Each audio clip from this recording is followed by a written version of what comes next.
you can purchase a copy of my autobiography/career advice, Start With Your Gift, for the reduced price of only $10 on Amazon for $10 through Labor Day. We are the sum total of the people we spend time with and the books we read. Be a difference maker right now. Use your smartphone or computer and purchase 2 or more paperback copies of Start With Your Gift. Give them away and make a positive impact on someone's life. Live from our studio in Babson Park, Massachusetts, it's the Fred Opie Show, where we unpack history to positively impact the future. I am Fred Opie, your host. Thanks for joining us live or listening to the podcast. Syracuse alum and Navy SEAL Rorke Denver grew up in Northern California in a water polo hotbed. With relatives who attended Syracuse University, he also grew up watching the Orange compete on national television. He took up lacrosse late in high school and grew to love the game. Today we learn about his lacrosse journey and his decision to join the Navy SEALs. Denver talks about playing with a number of Syracuse Hall of Famers, about the drive to win in athletics and on the battlefield, and the similarities between leadership both in athletics and in the military. Denver served as a team captain during his playing days at Syracuse, and he has led men into battle as an officer in the Navy SEALs. I grew up in the Bay Area of California, so I grew up about 45 minutes south of San Francisco, right by Stanford University. Grew up going to Stanford, summer sports camps. Athlete my entire life. I mean, definitely flourished much more outdoors, playing rough than I ever did indoors. And so I played them all. I mean, I feel like I played all the kind of classics, probably with the exception of baseball, but soccer, basketball, football. I actually was pretty heavily into aquatics as well, so I swam competitively. When I got to high school, I was right split between going to a Catholic school that had one of the best high school football teams in Northern California. No doubt in my mind, if I'd gone there, I would have played football.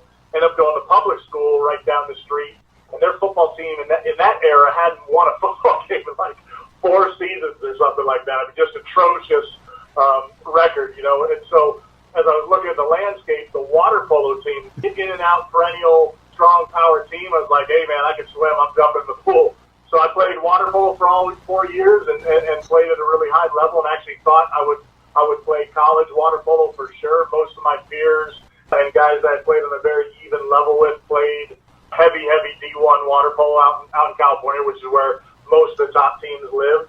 And then my sophomore year of high school, I came walking out of an English class, and I saw a little 3x5 card that said lacrosse club starting and a little phone number. My dad and mom and my grandfather actually all went to Syracuse. My mom grew up there in Syracuse, my dad Brooklyn, and then they came west. As a kid, you kind of grow up watching the sports teams of your parents. So my parents both went to Syracuse, so we used to watch Syracuse football and basketball. I had a connection with Syracuse. At some point, I'd seen a lacrosse game, so I was like, man, if ever I get a chance to play that game, I'm going to do it. And I saw that card, called, and we started a club team right there. So I never touched a stick till my sophomore year of high school, and it was just a game I really took too fast. I was big and fast. I had good, raw skills to bring to the stick, and then, like most of us that pick up the game, you just become so enamored with it. I mean, the stick was just in my hand all the time, just bouncing the ball off a wall or playing catch with my brother or buddies, and that was it. So I played 2 years. I came back to Syracuse for a summer lacrosse camp, having no idea that this is how people get recruited. Yeah. I just went back, thought I'd learn something, and frankly figured I'd get my butt kicked. Coming back, playing such a no-name program and kind of region at that point in the history of the game, back to ground zero at the real spot. And I had a great week. There were basically 3 of us distinguished ourselves the most. And the other 2 had already kind of committed to Hopkins in North Carolina. Coach Simmons came up to me and said, "You're from where?" The Bay Area, California. He's like, "Man, I haven't seen too many young guys that got this good that quick in a region we don't even know exists. We'd love to have you." That was it. It's unbelievable. Talked to the water polo because now I'm beginning to understand why the SEALs would work out for you. You came from a water polo hotbed. Absolutely.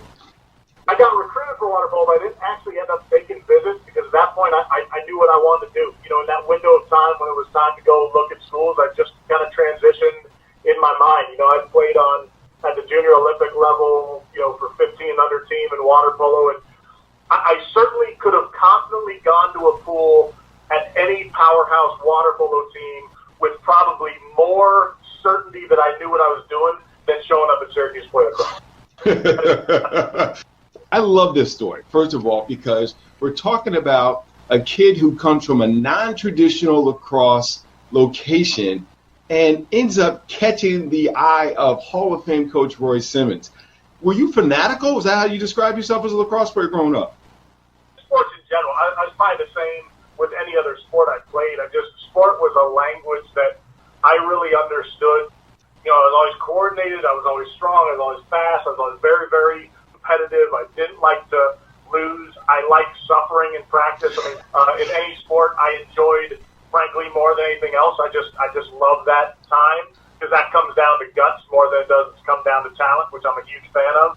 I was pretty fanatical about it. Message to folks listening: if you are going to be successful at anything, you have to be fanatical, and that's something that people don't necessarily hear. That it's fanatical in the skill. And there's also fanatical in the conditioning. And that's the part that often kids who I coach or come across, they are talented and they're fanatical about working on their skills. But when it comes to the part about conditioning, they're not so fanatical. Look at the guys from my era who I played with, you know, Roy Colsey, one of the all-time greatest midfielders, Paul Rabel, who I've connected with, who's one of the all-time great college and pro players. Those guys have unquestioned gifted talent from God. They also decided to just work harder than everybody else they played. That goes a long way. It's what makes four-time All-Americans compared to those that are hoping to get on a good team. Tell me your fall season there as a lacrosse player. Because I was recruited as a midfielder, big goal scorer. I show up at Syracuse when Roy Colsey, Dom Finn, Charlie Lockwood, you could name 9 other midfielders that would have started any other team in the country. Dom Finn, Roy Colsey, Troy Lockwood. All 3 of these gents are in the National Hall of Fame. All on the same midfield line, the same school. That's scary to even think about. Very scary. Yeah, just tremendous talent and depth. You know, to be honest, I remember showing up there, and it was just everything was foreign to me. You know, I mean, I'd grown up in California. I had long hair. We used to go to the beach. I mean, it was just a very different, you know, vibe growing up there. Now I'm at the frozen tundra of Syracuse with all these kids from Long Island, Syracuse. You know, a couple from down south playing lacrosse since they were 3. I've been only playing lacrosse for 3 years. I mean, the idea is when we got our sticks issued, I got the stick handed to me, and then I got the guts of the stick, and I was like, what am I supposed to do with this? I had no idea how to string a stick. I didn't even know you strung sticks. I just bought one, you know, from Dick's Sporting Goods or something when I got, you know, I mean, I was like, okay, I'm in trouble. And so, and I remember just passing around even before official fall ball practice starts, you know, you go play catch with the boys. Just seeing the level of talent was staggering. I knew going in that everyone else on the team would be hard pressed to figure out a way to work harder. Didn't mean I was going to start. Didn't mean I was going to play. Mm-hmm. But if nothing else, the coaches were going to be like, "Dang, this Denver kid is willing to go hard every second he is on the field. Whether that's a sprint, a ground ball, you know, running in the hole when we're going in on defense." So I think I was better than I showed early on, and I think that's why Coach in my sophomore year ended up moving me to defense. I think he saw a real natural raw athlete. Said, "Look, I think you might get on the field faster if you shift this way." In some ways, I love the creativity of playing offense, and I missed it a little bit. But I was thrilled to play the years I played and the way I played. I was pretty blown away at the level of skill, for sure. How long did it take till you started getting regular playing time? Yeah, you know, so that was my sophomore year. It was the fall of my sophomore year. My freshman year, I'd gotten into quite a few games. You know, usually when it was, you know, we knew we were going to win, so you get the freshmen in and let them run and try. I was mostly kind of stuck on short stick, midi. And so I remember a coach pulling me into the office, and you're exactly right. Desco kind of pulled me in. Simi, you know, was there as well. But I remember saying, look, you know, we're deep in midfield. I mean, there's no shortage of middies that are starters right now. We got guys coming in the wings that are going to fight for starting roles right now. We are not particularly deep. We're very deep at close defense, not super deep at long sticks. They said, you know, there might be an opportunity. Yeah, as soon as they said, let's do it, I said, you know, look, if this gives me a better shot, particularly the coach saying, we think it's going to give you a better shot to get on the field. All right. I mean, I figured this much out in 3 years, 4 years of playing. I figured I could figure out, 3 more feet on a stick. They honored their end of the commitment. I started getting playing time right away. I certainly wasn't the starting long stick, but I'd get plenty of playing time. I'd be down on man down drills a lot, and so it definitely gave me access to the field quicker. I didn't grow up going to church. So when I became a believer at Syracuse, actually, my junior year, I didn't have to unlearn anything, catechism or anything. I was fresh. I was a fresh slate. Yep. And I'm wondering, was that an advantage for you?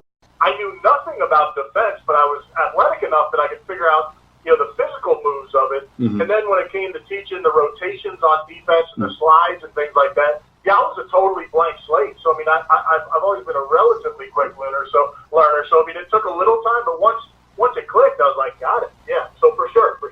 The show will be right back. For related content on negotiating the world of school and sports, visit our website at fredopie.com.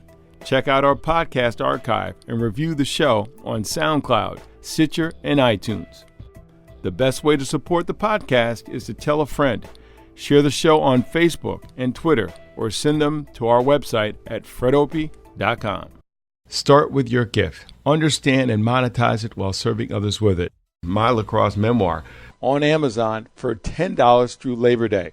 Buy a bunch of them online now and give them away to friends and family. By doing so, you will positively impact someone's lives. We have been receiving great feedback from those of you who have bought and read the book. The book's also available, by the way, folks, on Kindle and on Audible. But for this weekend, the paperback is available for $10. In the book, I am candid about the dumb mistakes I made in the past so that you can learn from them. The chapter on choosing the right school and the strategy I share for paying for your education without loans is worth the price of the book alone. $10 from today through Labor Day. Welcome back to this edition of The Fred Opie Show, unpacking history to positively impact the future. What was your major at Syracuse? I really didn't know what I wanted to do. I mean, getting there, and I remember taking an art history 101. That course really, I just had a passion for it. I enjoyed the art. I enjoyed the discussion of it.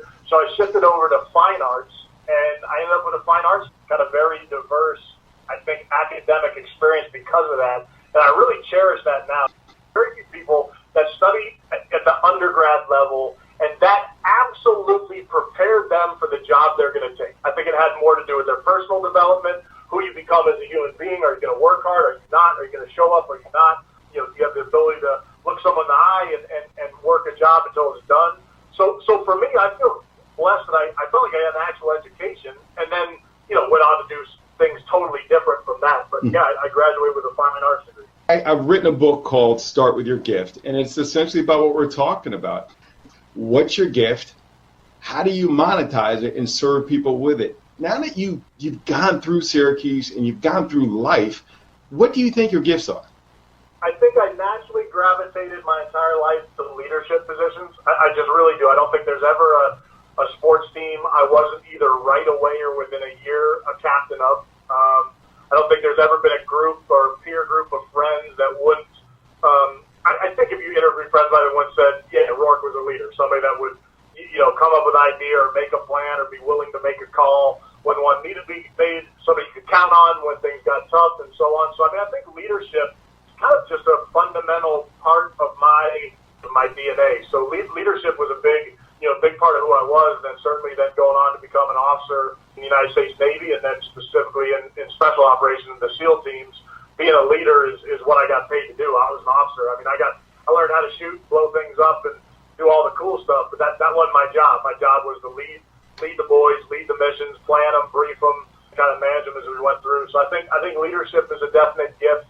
I also love to teach. I haven't gotten to execute that as much kind of in my military life, although at the end of my job, I ended up running training where we were kind of the instructors and teaching, and I really enjoyed that. But I just think sharing leadership, sharing grit and toughness and concepts of how to perform at a high level has always been something I've been real focused on. Anybody who played with me in high school, they will tell you that I was a pain in the butt. Why? Because I was coaching and teaching as a sophomore, junior, it was just in me. That gift of teaching Yeah. and coaching was just there. What do you see when you look back in terms of a leadership of you as a child? Every team I ever played on, I end up being the captain of. No doubt about it. Always being willing to take charge or act when others wouldn't. If somebody was asking for somebody to raise a hand and volunteer, I'd usually shoot my hand up. I wasn't scared to kind of get in the mix and try and make decisions or get in adventures on my own. So I think all those things led into a real comfort in being in charge. And I also think I had the ability to either share stories, tell stories, or get people fired up when I talked. The first probably great speech I ever got to give, senior year at Syracuse, I got to give that Final Four speech when the Final Four teams were having a banquet, the night before the championship. I'll never forget that speech. And, I've seen three of them. We've been to Final Four 3 years in a row. I think the speeches were pretty lackluster. I remember Coach Starja of Virginia.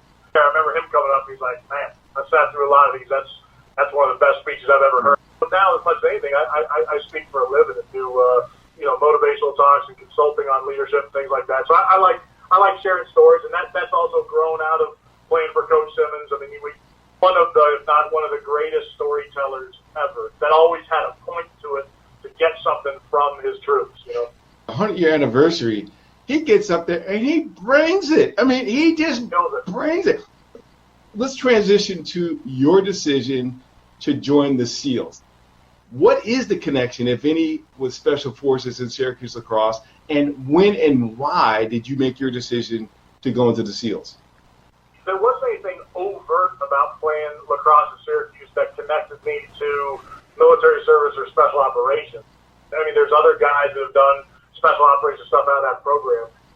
I think the thing that connects is the level of an elite program. I think when you play at an elite level, at one of the programs that is in the conversation for the greatest program ever, or in that discussion, he kind of like puts you into that world, right? Like puts your mind in this place where you're like, look, I don't want to leave here and go to a job that's anything other than the best I can do. I just left the best. What am I going to do? Get a job, go down the street somewhere, push the broom? That doesn't make sense. I've performed at a high level. I should be able to sustain that. So I think that's one thing that you see is folks that play at elite levels in sports or whatever it is, a lot of those guys do gravitate towards special operations. I know Army Rangers and Green Berets and Delta Force operators, all our counterparts, and SEALs, a lot of whom played elite level sports. And I think that can be a real foundation for going into that discipline. For me, the calling came from a book. I told you earlier I love to read, and I still love to read. But I read a paperback copy that my dad gave me of Winston Churchill's My Early Life, with an autobiography that Churchill wrote later in life, but about his first 30 years. And something about that book, skirmishes in Cuba, frontier wars up in what would be Pakistan, India, then the border wars in South Africa, where he was then a prisoner of war and then escaped. I put that book down and knew I wanted to serve. It was like an absolute lightning bolt, a calling. Hit me right there and said, other people are going to go get a job, and I got to go get in adventures. I got to go test myself and see if I can be a member of another elite team. And so once I knew I wanted to be an officer and serve, that's what that Churchill book did. Then I did a little bit of research, and I researched them all, Green Berets and Rangers and all the special operations units. Something about the SEALs, and you called it earlier, I grew up in the water, in and around the ocean and things like that, so I had tremendous comfort in the water in harsh conditions, and so that kind of was the program that jumped off the map. I also heard that about 75 to 80% of the people that go there don't make it. Tell me something's hard, and I'm kind of all in. That was the draw to the SEALs. I'm working on a new book about principles. What we learn in one arena and then leveraging that into another. When I was playing at SU, playing box lacrosse as mostly a bench warmer, and then making the U.S. national team. Every one of those situations, I developed principles at a subconscious level to survive and thrive. And then when I realized that my gift of teaching, the next step would logically be to go get a PhD, I had to reinvent myself, and I used those principles. Can you tell me in what ways did you leverage the principles that you learned playing at Syracuse in your career as a SEAL? 100%. I mean, one of the best things about lacrosse as a parallel to going into special operations is the fact that lacrosse is a very special game. I think more so than many, maybe more so than all, when it comes to having so many specialized skill sets that then all mix and blend together to go effectively play 10 versus 10 on the field, right? You got face-off guys, you've got defensemen, you've got long, close defense and poles, you've got attackmen, you've got midfielders, goalies, all these very, individual skill set position pieces. And then we throw 10 on 10 and you go play as a team. And you've got to play as a team. There's no team that's ever had great individuals but didn't have chemistry and the ability to bring it all together. A SEAL team is exactly the same way. We've got snipers and medics and comm guys and breachers and all these different navigators, all these different skill sets. But once you get on the battlefield, we all got to be in sync, gelling, and playing the same way. So, I mean, the very setup of lacrosse is a great transition into special operations. It just is. I've heard other people talk the same, that you're so familiar with having an individual discipline and then joining a team and making that team better and more effective. So lacrosse, I think, is the ultimate breeding ground for special operations warriors, for sure. A great answer, and provides me a great transition to a question I want to ask you. You talked about team members and working together. You played with 3 Hall of Famers, as we already mentioned: Dom, Finn, Roy Cosley, and Charlie Lockwood. Dom Finn, why was he so good? He had movement and speed and quickness that no one could stay with. You could not physically stay with that guy when he was moving left and right, cutting in different directions. The ability to come out of one of those dodges and take a shot while that was happening, I've never actually seen anything like it. I'm sure the Powells, I played with Casey as well, so another Hall of Famer.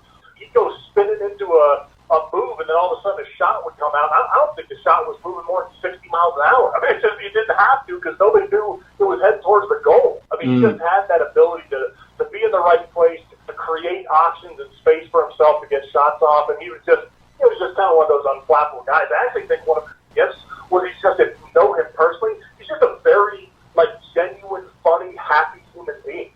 Roy, on the other hand, was kind of the polar opposite in the sense that, Roy was a physical specimen of almost unequaled strength and speed. I mean, he was an absolute, NFL level powerhouse. I mean, Roy, he's just built like an absolute tank, on top of the fact that tank could get up to speed. And he didn't realize it because he was so powerful. And then he just run right at you. I mean, there wasn't a tremendous amount of finesse in Roy's game. I think he would have been that, although he can make beautiful passes and real soft shots if you want to. But in general, he'd go over the top, get through you, right around you, and then just, basically tell the goalie, I'm going to shoot from right here, see if you can stop it. So he couldn't.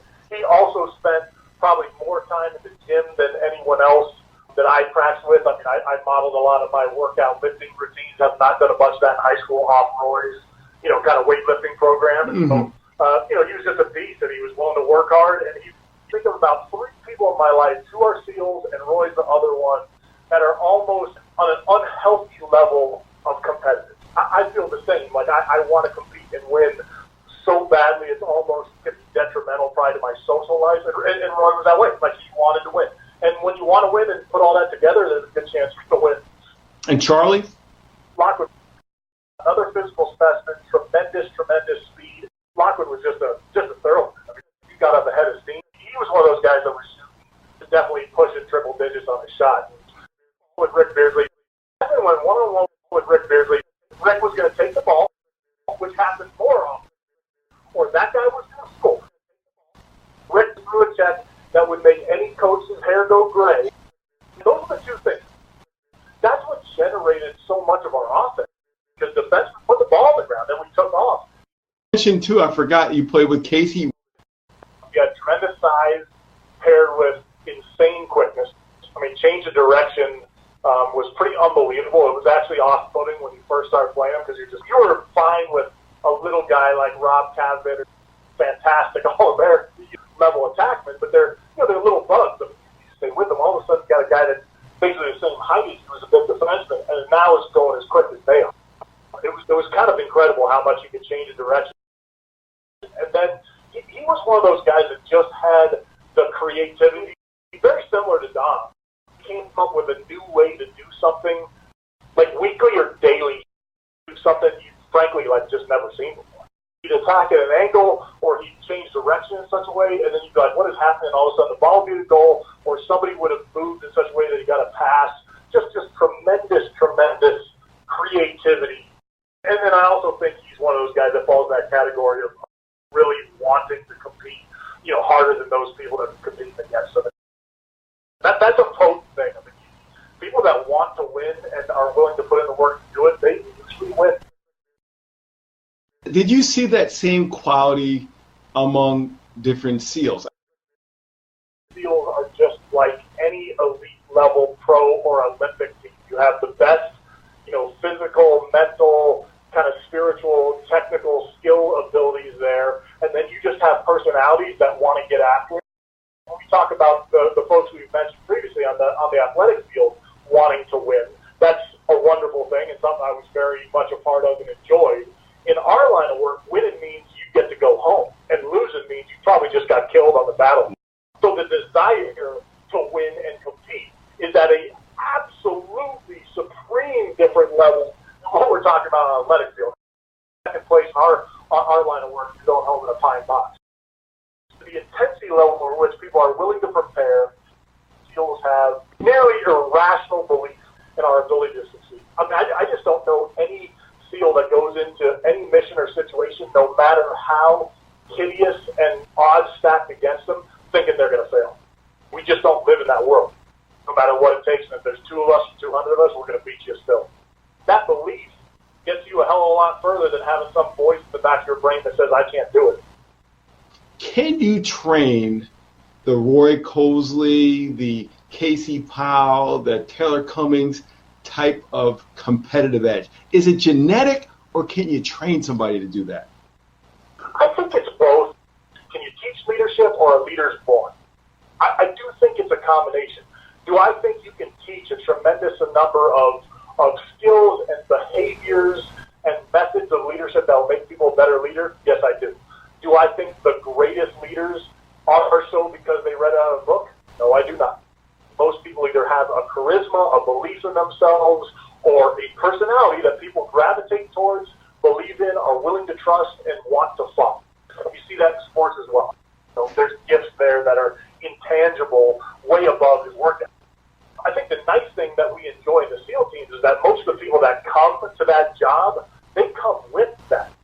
Like, our guys are literally waiting, excitedly for the zombie apocalypse to start, just to test if our skill sets will get us through the end. We kind of enjoy guys that come, ingrained with that when they show up in the program. And then we water that, though, or more than that, we throw gasoline. So my wife and I are both type A personalities. We got 2 type A kids. And I tell people, I said, look, I would rather have 2 kids with a fire and a passion on the inside that I just need to tame, because I can't create a fire. And I coach some kids, God bless their souls, they ain't no fire on the inside. One of the commanding officers at the SEAL training program when I was there put it, I think he was right, is that he's like, look, we use sand, cold water, and misery to try and douse, to try and extinguish the spark that lives inside each man that's at that training program. We try and extinguish that flame. If we can't put that out, they're going to be a SEAL. And, which is most of them, to go on and do something else. But the guys that are going to be SEALs, we cannot extinguish that flame. We cannot get it to dim or even flicker, because they just have it. They got it burning inside them, and we could probably make the program twice as hard, and the guys that make it would make it anyway. I want to turn to some soft questions, some fun questions, so people get to know your personality. If you could have a superpower, which one would you want and why? And this is a funny thing to say, because I used to hate jumping out of airplanes, and I did it hundreds of times for my job. But I still remember being a kid, and now that I have kids again, that idea of flying and how wondrous that is. If you told me tomorrow I could just fly, I'd be stoked about that. I'd be very stoked to be able to fly. I'd go with flying. If you could have dinner with 3 people, dead or alive, who would you choose and why? Winston Churchill and Abraham Lincoln. Just his thoughts on society and human rights, these different things, very, very special about Lincoln, and just his raw intellectual horsepower, I just think is almost beyond compare. Probably my dad's grandfather, basically have his name, was just apparently one of the all-time great men. He was a New York City cop, and he was a craftsman and a gentleman, and from a different era, and I would very much like to have dinner with him. Rorke, how has your eating habits and training fitness habits changed since your freshman year at Syracuse? Oh, man. Sadly, not enough. I think back then, the training day was just eating a lot, getting enough calories, and going hard. Now people are just so refined this and, use all these different systems of eating. I still eat too much. I think that's both from being a college sport athlete and being in the military, where you just got to chow down food because you don't know when your next meal's coming. Yeah, I'd say I've started to just understand it more. I've started to understand the way my body responds to food and sleep and fitness and training. And I can't go as hard as I once could, but if I go smarter, I can get the result I want. If you've listened to a podcast, you can probably anticipate it. So here's my last question. Rorke, you got 5 months to live, and I'm going to ask you to make a video. These are the 3 things you need to do to live a life that's going to have a positive impact. What are you going to say in your video? The first thing I'd say is think of others before yourself. If you can think of others' needs before yours, you won't have a painful, miserable day in your life. There's something about doing for others and setting your sights on helping other people, whether that be through teaching, whether that be through military service, a service of any kind. If you think of others before yourself, you will save yourself a bunch of pain and make the world a better place. Take way more risk than you probably think you should or you're willing to take. I don't think anybody gets to their deathbed and says, "Boy, I wish I'd been a little more conservative." They probably regret the things they didn't do or the things they didn't try. So I would say, go for it, push yourself, try and make an impact. Do or don't do. There is no try. I want to thank you, number one, for serving our country. I don't take that lightly, and I appreciate you putting yourself on the line so that I and other of us don't have to, and that we have a democracy that even if we don't agree with our political leaders, we can express that without the fear of incarceration or persecution. So thank you. You're welcome. Number 2, I want to thank you for the life you've chosen to live. From everything I've heard, you've made decisions to take those risks, and they've been great ones. It is a privilege to be able to say that you are a fellow Syracuse alum, and that's a very proud thing for me to be able to share. So thank you for all that you've done. Thank you for your continued work going out and speaking to young people. But more importantly, living a life that is authentic, because there's a lot of fakes out there.